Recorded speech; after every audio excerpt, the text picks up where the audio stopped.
The public is getting a chance to share input with the City Council about public access at the lake. And historians say many people assume the lake was man-made. So we wanted to take a look back at how Oswego Lake came to be.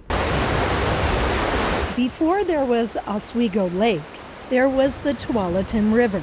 The Tualatin original channel to the Willamette River was Lake Oswego.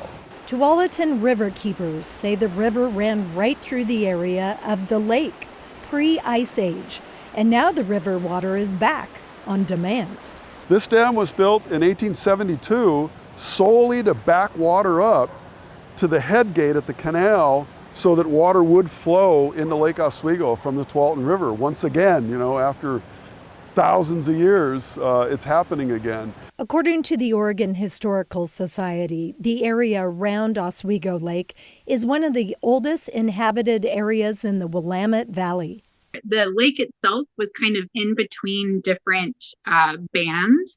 So there was the Kalapuya, the Tualatin, and a few other bands. Catherine Seiner, executive director of the Lake Oswego Heritage Council, shared photos from both their organization and the Lake Oswego Library.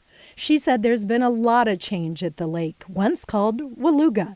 The traditional use of the lake by indigenous people, then there was the industrial use of the lake, and then there was the recreational use of the lake. In 1850, Albert Alonzo Durham from New York came to the lake, built a sawmill, and ushered in sailboats and sternwheelers to what was then called Sucker Lake.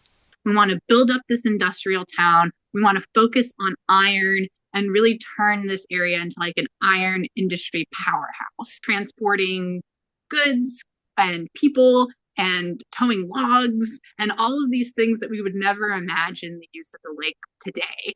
When that didn't work, the company divided land for real estate and recreation. They would rent little boats, and there were ice cream shops built around it. But not everyone was welcome to live on the lake. Exclusion restrictions blocked Chinese and Black residents. Those were unfortunately pretty common back then. In fact, the entire state of Oregon has a pretty dark history as far as that is concerned. When the iron and steel prospects dwindled, the Lake Oswego Corporation was created in 1942 to take over the assets at the lake. So there's a dam on the Tualatin, there's a dam at the head gate, there's a dam by McVeigh that holds the lake water back. There is a power generation facility. That power generated by the Tualatin River, coming full circle to how all this began. And now the latest phase. Who should be able to recreate in the historic lake? A question put to the public by the City Council. And now that you know the lake's history, if you want to attend the City Council's special meeting Monday, it begins at 6 p.m. The city has set aside 60 minutes for public comment. Libby Dowsett, KGW News.